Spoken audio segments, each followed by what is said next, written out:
여러분 안녕하세요. 여러분이 지금 이 영상을 시청하고 있다면 온라인 강의가 8주차 이후로도 연장된 것입니다. 건강에 유의하시기 바라면서 오늘 강의를 시작하겠습니다.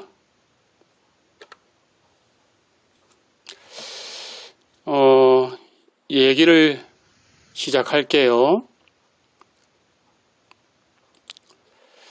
플라톤은 그의 저서 국가론에서 세금에 대해서 이렇게 언급했어요. 같은 X의 세금에 대해 올바른 사람은 많이 납부하고 올바르지 않은 사람은 적게 납부한다. 이렇게 얘기를 했었어요. 세금 제도에 대해서 사람들의 관심이 높지요. 그리고 또 올리버 홀메스 주니어라는 미국의 한 의학자는 이런 말을 했습니다. 세금이란 문명사회를 이루기 위해서 납부하는 것이다. 이런 얘기를 했었어요. 몇 가지 사례를 들어보겠습니다. 1917년에 미국에서 소득세 제도가 도입되었을 때 납세자의 95% 이상이 세금을 납부했었어요. 자, 그런데 1980년대에 들어와서 납세 회피 현상이 일어나기 시작했어요. 저마다 이유가 있었죠. 몇 가지 이유를 살펴보면 백만장자도 세금을 안 내려고 회피하는데 내가 왜 세금을 내야 하는가? 이런 논리도 있었고, 또는 내가 낸 세금이 내가 동의하지 않는 정책에 사용되는 것을 나는 참을 수가 없다. 이런 논리도 있었어요. 이런 등등의 이유가 있었습니다. 자, 그런데 1983년에는 이제 걷어야 하는 세금이 7,500억 달러 정도가 됐었는데 그 중에서 1,000억 달러 정도가 거치지 않을 거다라는 추측이 있었어요. 또 1985년에는 미납 세금이 1,200억 달러 정도 될 거다. 이런 예측이 됐었습니다. 그 당시 미국에서 했던 얘기입니다. 자, 그래서 결국 미국 국세청이 주별로 그 연말정산을 통해서 환급된 그런 세금에 대해서 감사에 착수를 했어요. 그랬더니 그 기부금 항목이 크게 과장이 되어서 신고되어 가지고 잘못 환급된 부분이 있다라는 것이 밝혀졌었어요. 자, 이것처럼 소득세 제도에 대해서 사람들의 관심이 높아지니까 1983년에 타임 매거진 이라는 잡지가 있습니다. 그 타임 매거진에서 유권자 1,008명, 많지는 않지요. 1,008명이면 그 유권자, 등록된 유권자를 얘기합니다. 유권자 1,008명을 표본으로 추출을 했어요. 그 1,008명을 대상으로 여론조사를 했습니다. 자, 그 결과가 1,008명 중에서 43%는 상품하고 서비스를 교환하는 것, 이런 것은 세금으로 신고하지 않아도 된다. 이렇게 생각을 한다라는 거예요. 그리고 또 한 가지 조사는 그 결과는 1,008명 중에서 그 중에 26%는 현금으로 지불된 수입은 역시 세금이라고 이렇게 세금으로 신고하지 않아도 된다. 이렇게 생각한다라는 거예요. 자, 이런 조사를 했습니다. 그렇다면 이제 우리는 여기서 통계학 이야기를 이제 시작을 할 거예요. 이렇게 조사했는데 지금 조사는 1,008명이었죠. 이 조사를 가지고 그렇다면 이것이 모든 미국 납세자의 43%가 상품과 서비스를 교환하는 것은 세금으로 신고하지 않아도 된다고 생각하는 건가? 이렇게 결론을 지을 수가 있나? 네, 이렇게 우리가 문제 제기를 해볼 수 있죠. 그렇죠? 두 번째 결론도 마찬가지. 1008명 표본조사한 걸 가지고 우리가 그렇다면 모든 미국 납세자의 26%가 현금으로 지불된 수입은 신고하지 않아도 된다. 이렇게 생각하는 건가? 이런 결론을 지을 수 있나? 이런 문제가 생기는 거죠. 그렇죠? 이제 이런 것들을 우리가 생각을 하면서 배우려고 하는 겁니다. 자, 어떤 문제가 있는 거냐 하면 모든 미국 납세자의 의견을 조사할 수 없는 상황이지요. 그렇죠? 너무 숫자가 많습니다. 그래서 우리는 1008명 표본을 선택을 해서 1008명에 대한 표본조사로 결과를 얻었어요. 그렇죠? 그렇다면 그 표본조사로 얻은 결과를 모집단 전체에 대한 결과다라고 추정할 수 있냐? 이런 문제가 생긴 거죠. 그렇죠? 이게 통계적인 추론이라는 개념이에요. 그래서 통계적 추론이라는 것의 기본 개념은 이런 식의 발상에 의해서 만들어진 겁니다. 자, 그렇다면 우리가 어떤 얘기를 할 수 있을까요? 모집단이 너무 방대해요. 그렇죠? 모집단 전체를 조사하는 것은 시간과 비용이 많이 들어갑니다. 그렇죠? 그래서 표본조사를 통해서 여러분들이 얻은 통계량이 있어요. 그 통계량을 가지고 모수를 추정해야 되는 거죠. 그렇죠? 이런 문제를 이제 우리가 공부하는 거예요. 그래서 우리는 여기에 표본 분포라는 도구를 사용을 할 겁니다. 그래서 표본 분포에 대해서 이번 장 우리 이 교재의 5장 이 5장에서 공부를 해 나갈 겁니다. 가볼까요? 자, 그렇다면 우선 모집단과 표본에 대해서 복습을 해볼 거예요. 모집단, 우리가 1장을 시작할 때 배웠습니다. 그렇죠? 모집단은 관심의 대상 전체의 집합이다. 이렇게 얘기를 했지요. 그렇죠? 그리고 모집단에 대해서 어떤 특성치, 그것을 우리가 모수라고 불렀어요. 그리고 이번 학기에 공부할 것이 평균, 분산, 표준편차, 비율 이런 것들이다라고 얘기를 했었죠. 앞에서 우리가 4장까지 해서 이미 평균, 분산, 표준편차 이런 것들을 계산하는 방법에 대해서는 이미 다 배웠습니다. 그렇죠? 비율에 관한 것은 이제 이번 학기 마지막 부분쯤에 가설검정 얘기할 때 그리고 신뢰구간 얘기할 때 그때 이제 비율에 관한 얘기가 나옵니다. 그때 다시 한번 얘기를 하겠습니다. 자, 그래서 우리는 모평균 기호가 있었죠. 모평균은 뮤라고 썼어요. 그리스 문자로.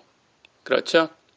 모분산 역시 그리스 문자로 시그마 제곱 이렇게 썼고 모표준편차 그리스 문자로 시그마. 그렇죠?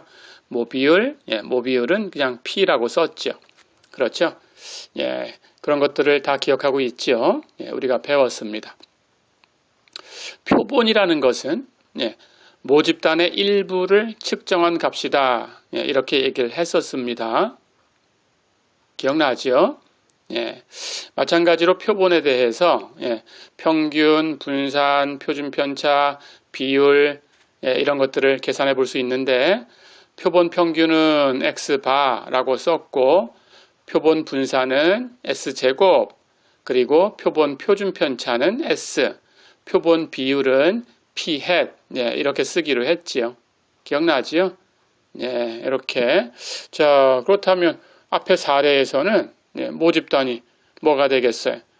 미국의 모든 납세자, 미국의 모든 납세자가 모집단이 되겠죠. 그렇죠? 예, 그렇게 얘기해 볼 수 있습니다.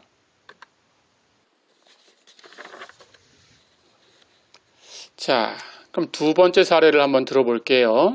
예, 앞에서 우리가 신생아 사망지수라는 걸 잠깐 예를 들어본 적이 있었는데 그때 막대 그래프를 한번 그려봤었어요.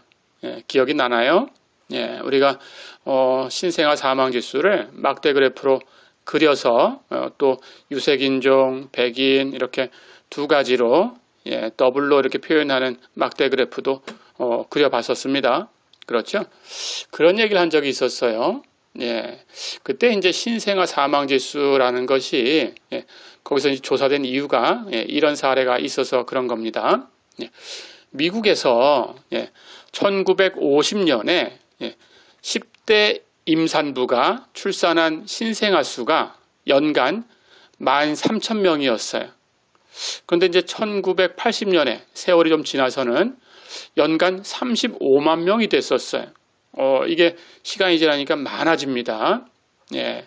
그래서 10대 임산부가 출산한 신생아는 그 산모의 산전 관리, 그리고 분만, 그리고 산후 관리, 이런 것들이 아무래도 미흡해요. 그러니까 신생아의 사망 위험이 높아져요. 그래서 이런 것들은 사회 문제가 됩니다. 그래서 보통 저체중으로 태어나기 때문에 이 사망률이 높아지는 거예요. 그래서 사회적으로 10대 임산부에게서 태어난 그런 신생아의 체중에 대해서 관심을 가지고 있어요. 자, 그렇다면 이 경우에 모집단은 이런 식이 되겠죠. 1980년에 미국에서 10대 산모에게서 태어난 신생아, 이게 모집단이 될 수 있죠. 물론 지역과 연도는 바꿀 수 있습니다. 그래서 뭐 1983년에 캐나다에서 10대 산모에게서 태어난 신생아, 뭐 이렇게 바꿀 수 있겠죠. 그렇죠? 물론 우리나라도 그런 문제가 있으니까 모집단을 우리나라로 이렇게 또 바꿔볼 수도 있어요. 그렇죠? 이렇게 모집단을 정할 수 있습니다. 자, 또 다른 사례로 여러분들의 관심이 이런 것들에 있을 수도 있어요. 변호사들의 평균 수입을 알고 싶다. 자, 그러면 이제 관심이 변호사들의 평균 수입으로 갔습니다. 그렇다면 이 경우에 모집단은 어떻게 될까요? 미국의 모든 형사 전문 변호사, 이렇게 변호사 종류가 여러 가지가 있으니까 형사 전문 변호사에 대해서 좀 알고 싶다. 그러면 이런 모집단이 나올 수 있죠.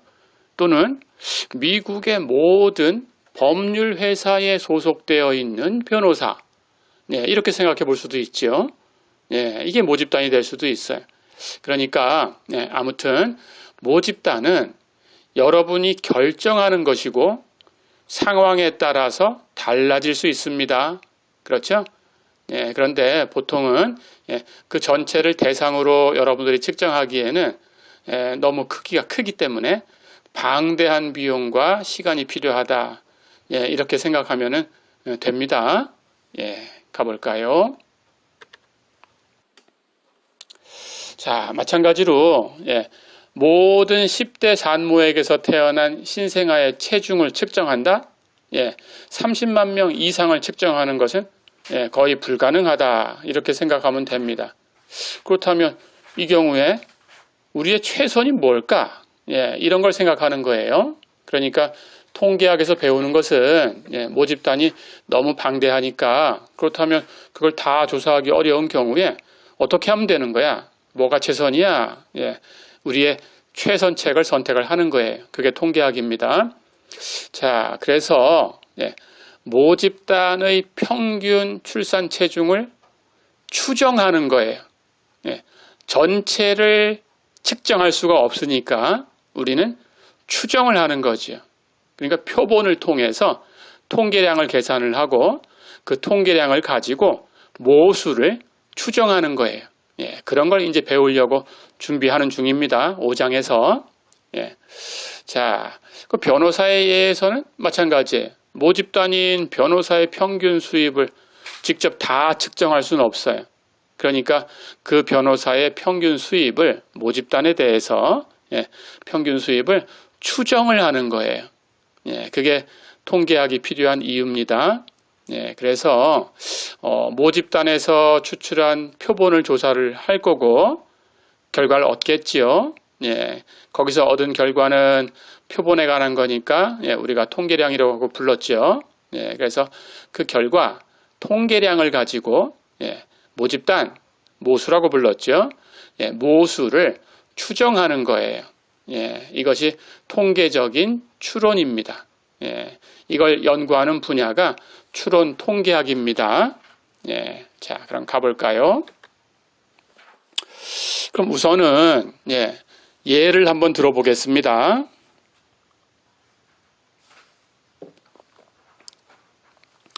자, 여기 예제 보세요. 모집단이 방대한 거다라고 얘기를 했지만 일단 계산을 편하게 이렇게 숫자 3개만 있는 모집단을 예로 가지고 왔어요. 그래서 모집단이 여기처럼 1, 2, 3 이렇게 원소가 3개 있다. 이렇게 생각을 해보겠습니다. 자, 그때 복원 추출로 얻은 크기가 2인 표본을 모두 구해라 그랬어요. 우리 모집단으로부터 표본을 꺼내는 것을 지금 연습하는 겁니다. 이걸 통해서. 그래서 항상 이후부터는 여기 진도 이후부터는 표본이라는 것은 이렇게 결정하는 거다라고 생각하시면 됩니다. 복원 추출이에요. 우리 앞에서 배운 거 기억나나요? 복원 추출, 복원 추출하고 비복원 추출하고 어떻게 달랐죠? 복원 추출을 하면 뭐가 보장되는 건가요? 독립이다. 그렇죠? 독립이다라는 거. 독립성을 보장하기 위해서 우리는 표본을 추출할 때 복원 추출하는 거다라고 기본적으로 설정을 합니다. 이렇게 기억해 두시면 됩니다. 비복원일 때는 어땠어요? 앞에 것에 영향을 받았죠? 그럼 독립이 아니죠. 독립이 아니니까 우리가 확률을 계산할 때는 어떻게 계산을 했어요? 조건부 확률이라는 걸 썼죠. 그렇죠? 기억나지요? 자, 그래서 복원 추출이다, 비복원 추출이다 라는 걸 이렇게 구분하시면 됩니다. 우리는 독립성을 보장하기 위해서 복원 추출이라는 걸 사용할 거예요. 자, 그렇다면 어떻게 될까요? 모집단은 1, 2, 3인데 처음에 꺼냈다가 다시 그 안에다가 넣어놓고 두 번째 걸 꺼내는 겁니다. 그렇죠? 크기가 2다 그랬으니까 원소 2개를 꺼내는 거지요. 그렇다면 1, 2, 3 중에서 2개의 수를 꺼내는데 복원 추출로 꺼낼 거니까 그렇다면 두 번째에 첫 번째 것하고 같은 원소가 나올 수 있어요. 그렇죠? 그런 것들을 다 계산해 주시면 됩니다. 자, 그렇다면 첫 번째가 원소가 1이 나오는 게 있겠죠? 그렇죠? 그렇다면 두 번째가 똑같은 걸로 1이 나올 수 있고 첫 번째 1이 나오고 두 번째는 다른 걸로 2가 나올 수 있고 첫 번째는 1이 나오고 두 번째는 3이 나올 수 있고 그렇죠? 첫 번째가 1이 나올 수 있는 경우는 이렇게 3개네요. 복원 추출을 했으니까 두 번째도 1, 2, 3이 어떤 거든 나올 수 있어요. 그렇죠? 자, 그러면 첫 번째에 2가 나올 수도 있습니다. 복원 추출을 했으니까 두 번째에 1일 수도 있고 같은 거 2일 수도 있고 3일 수도 있어요. 그렇죠? 그렇다면 첫 번째 2가 나올 수 있는 경우도 이렇게 3개가 있네요. 첫 번째에 3이 나올 수도 있어요. 그렇죠? 그렇다면 두 번째에 복원 추출하니까 1이 나올 수도 있고 2가 나올 수도 있고 3이 나올 수도 있어요. 그래서 역시 첫 번째 3이 나오는 것도 3개가 있어요. 그럼 원소는 이렇게 9개가 있죠. 그렇죠? 첫 번째도 3개, 두 번째도 3개. 그렇다면 가지수는 우리 복합적 단계에 대해서 개수를 세는 방법 배웠죠? 첫 번째 거 3개, 그 각각의 두 번째 것도 3개. 곱하기로 해서 3 곱하기 3. 그렇죠? 크기가 2다 그랬으니까 모집단의 수가 3이었다면 예, 표본의 크기 2라는 걸 승수로 올려서 3의 제곱. 그렇죠? 개수는 9개가 있다. 그렇죠? 예, 이렇게 그래서 모집단에서 복원 추출로 표본을 추출하는 것을 연습을 해봤습니다. 한 문제 더 풀어봐요. 가볼까요? 자, 이번에는 두 번째 예제 보세요. 모집단이 1, 2, 3, 4, 5 이렇게 만들어졌는데 역시 복원 추출로 표본을 추출하고 있다. 그런데 똑같이 크기가 2인 표본을 추출할 거다. 자, 그렇다면 가능한 모든 표본은 몇 개 있을 수 있냐? 이렇게 물어봤어요. 어렵지 않죠? 원소가 5개가 있었습니다. 그렇죠? 5개가 있었는데 거기서 복원 추출해서 크기 2인 표본을 꺼낼 거니까 첫 번째 나올 수 있는 것도 5개, 그 각각의 두 번째 나올 수 있는 것도 5개. 그러니까 복합적 단계의 셈규칙을 가지고 계산을 하면 5 곱하기 5, 5의 제곱, 25개가 있다. 그렇죠? 이렇게 답을 하면 되겠네요. 자, 어떤 것들이 있는지 아까처럼 살펴볼까요? 첫 번째 원소가 1이 나올 수 있어요. 그렇죠? 그 각각마다 두 번째 원소가 1부터 5까지가 나올 수 있어요. 그렇죠? 첫 번째 원소가 2가 나올 수 있고 그것에 두 번째 원소가 1부터 5까지 나올 수 있어요. 그렇죠? 그 다음 3이 나올 수 있고 첫 번째에 그 다음 첫 번째에 4가 나올 수도 있고 이런 식으로 똑같이 가면 됩니다. 첫 번째에 5가 나올 수 있는 케이스까지 5가 나와도 그것들에 대해서 두 번째에 1부터 5까지가 다 나올 수 있으니까 첫 번째 5가 나오는 경우도 5가지. 그렇죠?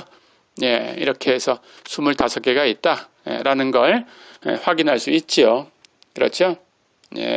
가볼까요?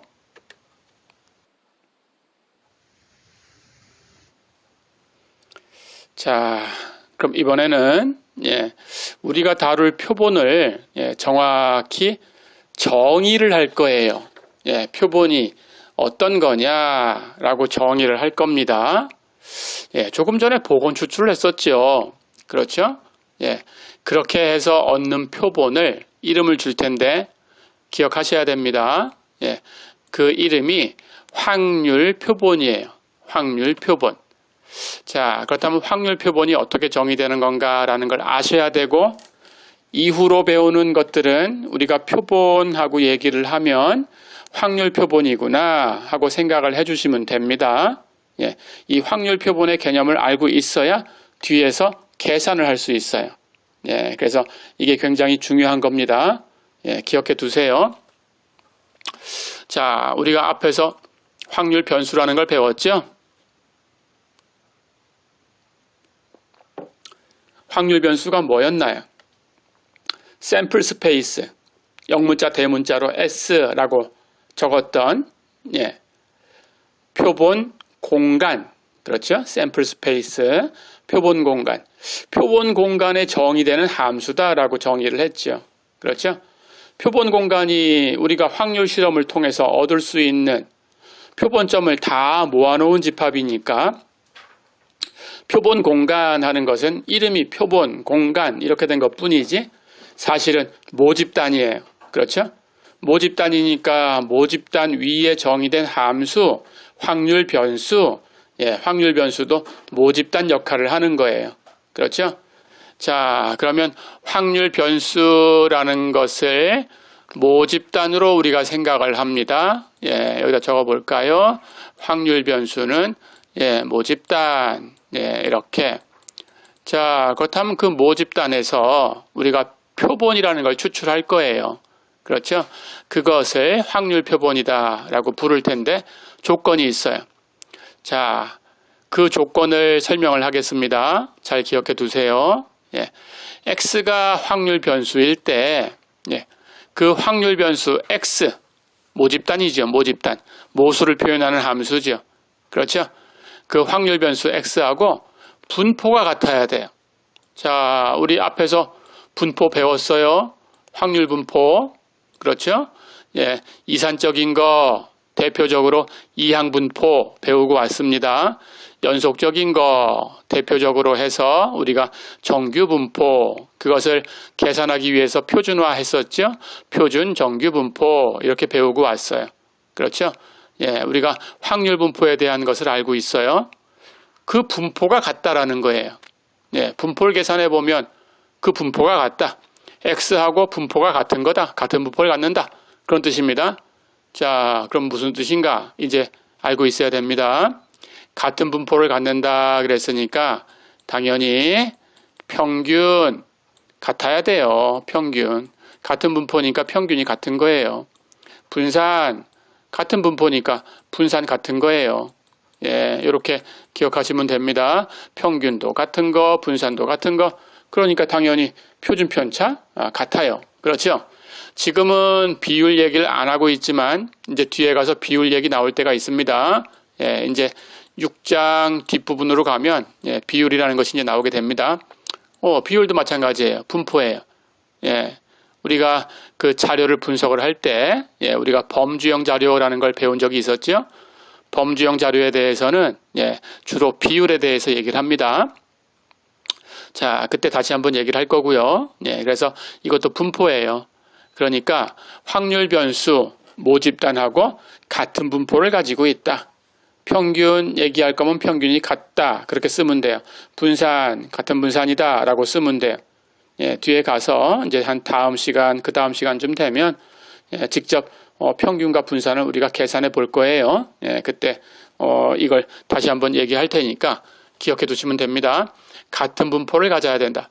그리고 서로 독립이 돼야 돼요. 자, 독립이다라는 것은 조금 전에 설명을 했죠.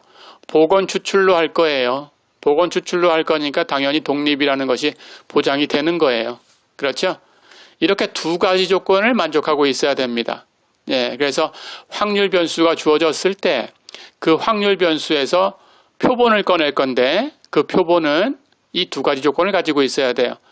모집단 X하고 확률 변수 X하고 같은 분포를 갖고 그리고 서로 독립이다. 예, 이렇게 두 가지 조건입니다. 같은 분포, 독립. 그렇게 되는 복원 추출로 얻은 표본, 확률 변수 X에서 꺼내온 표본. 이해됐죠? 그래서 확률 변수 X에서 꺼내온 것은 번호를 붙여서 전부 X1, X2 이렇게 번호를 붙일 거예요. 나중에 확률 변수가 두 개가 될 때가 있습니다. 자, 그럴 땐 구분할 거예요. 하나는 X, 하나는 Y 이렇게 구분할 거예요. 그렇게 해서 Y라고 썼다면 Y1, Y2 이렇게 번호를 붙이면 됩니다. 여기서는 X라고 썼으니까 X1, X2, X3, XN 예, 이렇게 번호를 붙일 거예요. 자, 그렇다면 표본은 예, 1개, 2개, 3개, N개 꺼냈죠. 그렇죠? N개 꺼냈으니까 이게 표본의 크기지요. 그렇죠? 예, 해서 X1부터 XN까지는 예, X하고 같은 분포를 갖고 서로 독립이다. 그런 뜻입니다. 그렇게 되는 X1부터 XN까지를 모집단 X에서 추출한 크기가 N인 확률 표본이다. 이렇게 부릅니다. 어렵지 않지요? 예, 이렇게 확률 표본 기억을 하셔야 됩니다. 가볼까요? 자, 그렇다면 이제 오늘의 두 번째 얘기, 예, 5장 2절을 보세요. 예, 5장 2절, 이제 표본과 예, 표본 추출하는 얘기가 있습니다. 자, 우리가 이제 모집단이다, 표본이다 하는 것은 구분을 했어요. 그런데 문제는 예, 표본을 가지고 예, 모집단을 추정을 해야 되니까 예, 가능하면 좋은 표본을 추출하려고 하는 거예요. 자, 그렇다면 좋은 표본이라는 것은 도대체 어떤 걸 좋은 표본이라고 할 거냐? 예, 그리고 그 좋은 표본을 추출하려고 하면 어떻게 해야 되냐? 예, 이런 방법에 대해서 공부를 하겠습니다. 예, 표본이 좋아야 예, 그 표본으로부터 추정한 모수에 대해서 당연히 신뢰가 가죠. 그렇죠? 예, 좋은 표본의 첫 번째 조건은 모집단에 대한 대표성이에요. 대표성. 자, 모집단에 대해서 대표성이 없으면 표본이 좋다라고 할 수가 없습니다. 그 앞에 사례에서 얘기를 하면 10대 산모에게서 태어난 신생아의 출산 체중을 우리가 조사하려고 해요. 그런데 그 체중을 조사하러 어딜 갔냐 하면 몇 군데 비싼 시설을 방문을 했어요. 자, 그렇게 해서 조사를 했다면 어떤 일이 생길까요? 당연히 모집단에 대한 대표성을 갖기가 어렵죠. 그렇죠? 왜 그럴까요? 비싼 시설이니까, 비싼 시설은 당연히 가족들의 후원이 있을 거예요. 그렇죠? 10대 산모가 아직 경제적인 활동을 시작하지 않았을 가능성이 크니까, 자기가 이렇게 벌어놓은 자산이 많다라고 생각하기는 좀 어려워요. 그렇죠? 그래서 그곳은 가족들의 후원이 있을 거다 이렇게 생각할 수 있어요. 그렇다면 가족들의 후원이 있을 거니까 당연히 산전관리, 그리고 분만, 그리고 산후관리 이런 것들이 좋아지겠죠. 그러니까 오히려 평균 체중을 웃도는 표본이 추출될 수 있어요. 그렇죠? 이런 표본은 우리가 편향되었다라고 합니다. biased, 편향된 표본이라고 얘기를 하는 거예요. 그래서 우리는 이런 표본을 원하는 게 아닙니다. 가볼까요? 자, 그래서 금방 얘기한 것처럼 우리는 편향되지 않은 그런 표본을 원하는 거예요. 편향되지 않은 추정량, 이것을 우리가 불편 추정량이라고 통계학적인 용어를 사용해서 얘기를 합니다. 불편 추정량, 편향되지 않았다, 불편, 이렇게 얘기를 합니다. unbiased, 불편 추정량, unbiased estimator, 이렇게 얘기를 해요.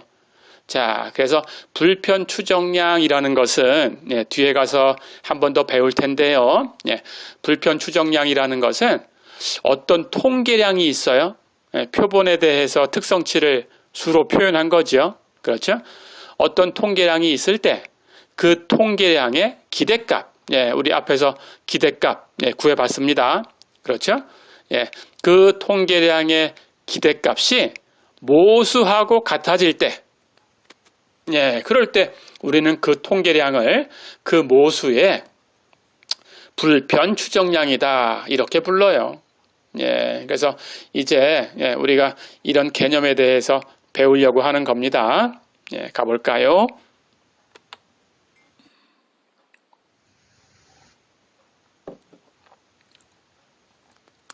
자, 그렇다면 이제 좋은 표본을 위해서 모집단에서 표본을 추출하는 방법이 좋아야 되겠죠. 그런 방법을 이제 생각을 해볼 거예요. 그 방법으로 우리는 단순 확률 표본 추출이라는 방법을 쓸 겁니다. 단순 확률 표본 추출, 이렇게 얘기하기도 하고, 단순 임의 표본 추출, 임의로 어떤 원소를 선택한다 이런 얘기 들어봤죠. 여기서 얘기하는 랜덤이라는 것이 임의로 선택한다라는 의미를 가지고 있어요. 그래서 단순 임의 표본 추출, 단순 확률 표본 추출 이렇게 얘기를 합니다. 영어로는 simple random sampling이라고 해요. simple random sampling 이란 뜻으로 이니셜만 써서 SRS라고 써요. simple random sampling, SRS, 이렇게 씁니다.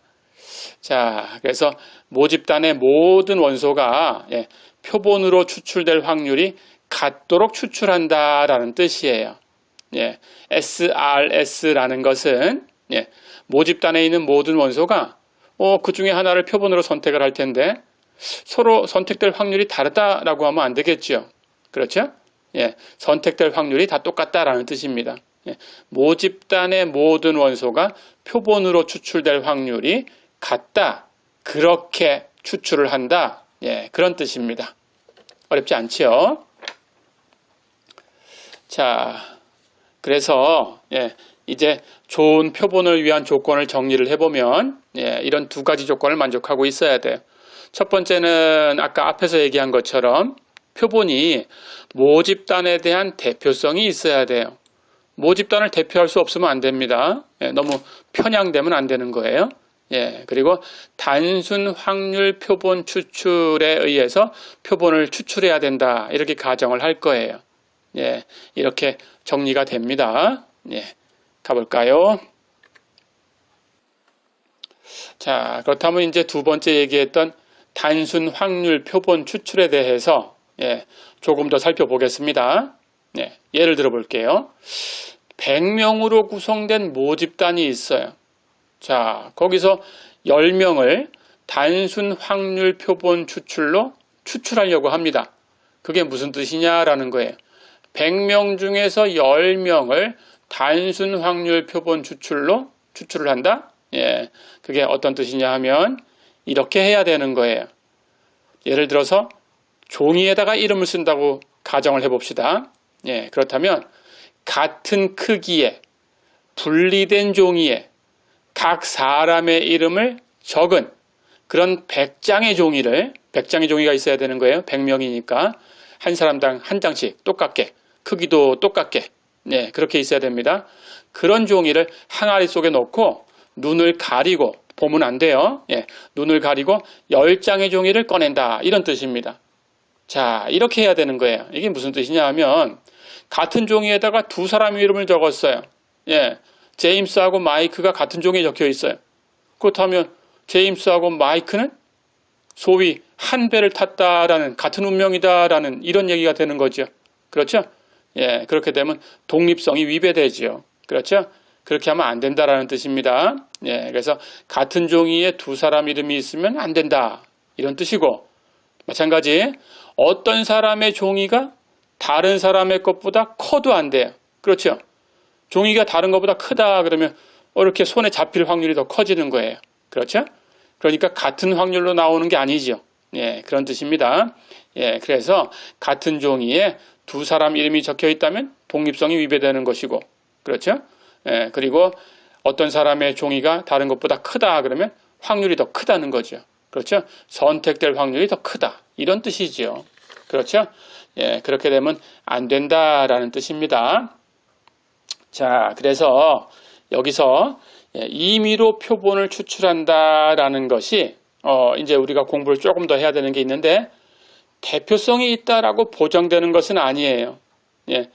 우리가 표본을 추출할 때 임의성이 있도록 추출을 한다라는 거지 그게 대표성이 있을 수도 있지만 그렇지 않을 수도 있어요. 경우에 따라서는. 예를 한번 들어볼게요. 자, 만약에 100명의 모집단이 각각 남녀 50명으로 구성되어 있어요. 이렇게 생각을 해봅니다. 그때 우리가 실험을 하는데 성별, 남자냐 여자냐라는 거, 성별이 하나의 요인이 되는 그런 실험을 하고 있는 거예요. 자, 그렇다면 지금 남자에 대해서 조사를 할 거고 여자에 대해서 조사를 할 건데 100명 중에서 임의로 10명을 추출했다고 해보세요. 그냥 남녀를 섞어서 100명을 놔두고 그 100명 중에서 10명을 추출을 했다. 이렇게 가정을 해보는 거예요. 그렇다면 당연히 임의로 추출을 했으니까 특정 성별이 남자가 더 많이 나오든지 여자가 더 많이 나오든지 비율이 더 크게 추출될 수도 있죠. 그렇죠? 그렇다면 이런 경우는 모집단을 남성 100명, 여성 100명 이렇게 나눠서 두 개 모집단을 두고 실험을 하는 것이 대표성을 보장받을 수 있어요. 그렇죠? 그래서 이 대표성이라는 것은 임의성이라는 것이 보장해 주는 것은 아니다. 이런 얘기를 한번 해봤습니다. 가볼까요? 자, 그렇다면 이제 가장 이상적인 단순 확률 표본 추출 또는 단순 임의 표본 추출 이것을 위해서 단순 임의 표본 추출을 위해서 모집단의 모든 구성원을 나열할 수 있다면 그게 가장 이상적인 거예요. 그렇죠? 자, 그런데 이건 우리가 불가능하다고 얘기를 했습니다. 그렇죠? 예, 왜 그렇게 한 거냐 하면 통계학이 필요한 상황이다 라고 가정을 하니까 예, 이건 불가능한 거예요. 그렇죠? 모집단이 작다면 가능해요. 예, 아까처럼 100명?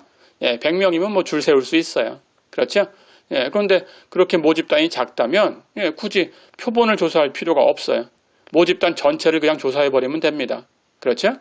예, 그래서 그때는 통계학이 필요가 없는 거니까 우리는 모든 상황을 통계학을 공부하는 입장에서 예, 통계학이 필요한 상황이다 라고 가정을 하고 공부를 하는 거니까 그렇게 너무 작은, 그래서 일일이 다 조사할 수 있는 예, 그런 모집단은 예, 일단은 배제를 하는 거죠.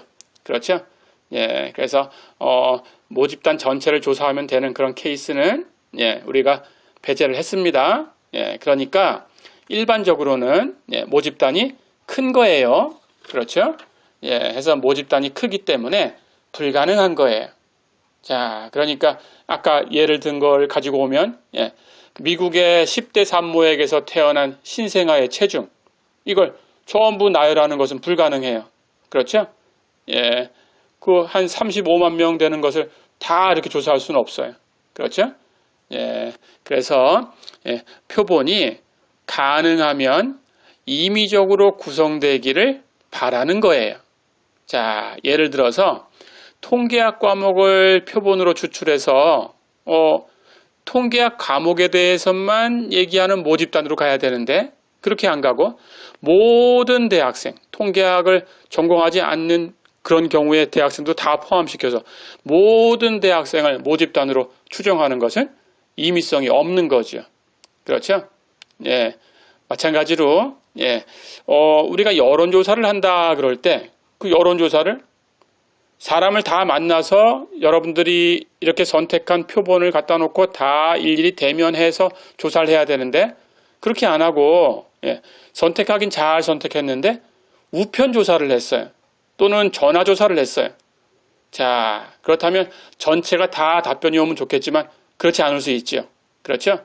해서 그렇지 않았다면 답변이 없는 것이 있었다 이렇게 가정을 한다면 예, 이 경우는 어떨까요? 대표성이 사라지죠. 그렇죠? 대표성이 있도록 잘 선택을 했는데 답이 없는 게 있었으니까 답이 다 있었다면 대표성이 있겠지만 예, 답이 없는 게 있었으니까 대표성이 사라질 수 있죠. 그렇죠? 예, 해서 이런 표본을 가지고 예, 우리가 모집단에 대해서 추론을 한다 이렇게 하는 것은 예, 어렵습니다. 예, 가볼까요?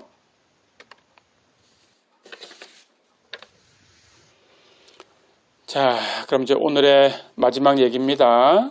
예, 마지막으로 예, 표본의 크기에 대해서 이제 생각을 하고 예, 이 시간은 마무리를 할 거예요. 자, 표본의 크기라는 것은 표본, 예, 모집단의 부분집합이죠. 그렇죠? 그러니까 표본의 크기가 계속 증가한다면 표본은 어디로 갈까요? 당연히 모집단을 향해서 접근해 가는 거죠. 그렇죠? 예, 그러니까 표본의 크기가 점점 커진다면 모집단에 대한 대표성이 점점 커지는 거죠. 그렇죠? 예, 그렇게 표본의 크기를 인식할 수 있습니다. 하지만 표본의 크기가 크다고 해서 무조건 좋은 건 아니에요. 예, 예를 들면 대규모 표본인데 편향적일 수 있어요. 그렇죠? 예, 그렇다면 편향적인 대규모 표본보다는 편향적이지 않은 소규모 표본이 더 좋을 수 있는 거예요. 그렇죠? 예, 그렇게 생각하시면 됩니다. 그래서 표본의 크기가 예, 그냥 일반적으로 크다고 다 좋은 거야 이렇게 생각하면 안 된다라는 거예요. 이해됐죠? 예, 그리고 표본의 크기는 예, 소규모 표본보다는 대규모 표본이 일반적으로 좋다고 할 수는 있는데 어느 정도 크기가 되면 예, 수학 체감이라는 걸 가져오게 됩니다. 예, 수학 체감이라는 용어를 들어본 적이 있죠. 예, 수학 체감이라는 것은 예, 어떤 그 생산 요소의 투입을 증가시킬 때 초기에는 산출량이 증가하는 거예요. 계속 증가해요. 그러다가 일정 수준을 넘어가면 예, 그 산출량이 증가하던 것이 그 증가율이 다시 감소하는 그런 현상이에요. 그것을 수학 체감이다 이렇게 불러요. 예, 그래서 표본의 크기도 수학 체감이라는 것이 있다. 예, 그래서 무조건 표본의 크기를 크게 하는 게 좋은 건 아니다. 예, 이렇게 알아두시면 됩니다. 예, 그래서 참고로 예, 우리는 표본의 크기를 예, n이 30 이상이면 대규모 표본 이렇게 불러요. 예, 그리고 30보다 작을 때는 소규모 표본 이렇게 얘기를 합니다. 예, 그래서 원소가 30개 정도만 있어도 대규모 표본이라고 이렇게 우리가 생각을 해서 이론을 만들어낼 수가 있어요. 예, 우리 앞에서도 그 대규모, 소규모 예, 구분하는 그 첫 번째 방법을 배운 적이 있었죠. 예, 어디서 배웠나요? 이항분포에 대해서 얘기한 적이 있었죠. 예, 이항분포에 대해서는 대규모다, 소규모다라는 걸 어떻게 나눴죠? 예, NP, NQ가 둘 다 5 이상이면 대규모 예, 이렇게 나눴죠. 예, 이게 기준이 됐었죠. 그렇죠?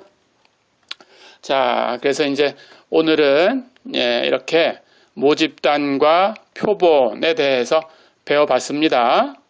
예, 이제는 이걸 가지고 추론하는 방법을 예, 연구를 할 거예요. 예, 그래서 그런 것들을 배우셔야 여러분들이 통계학을 배웠다라고 얘기를 할 수 있어요. 예, 그리고 다른 데 가서 가설 검정을 가지고 여러분들이 통계적인 얘기를 해줄 수가 있을 겁니다. 자, 오늘 수업은 예, 여기까지입니다. 예, 수고했습니다.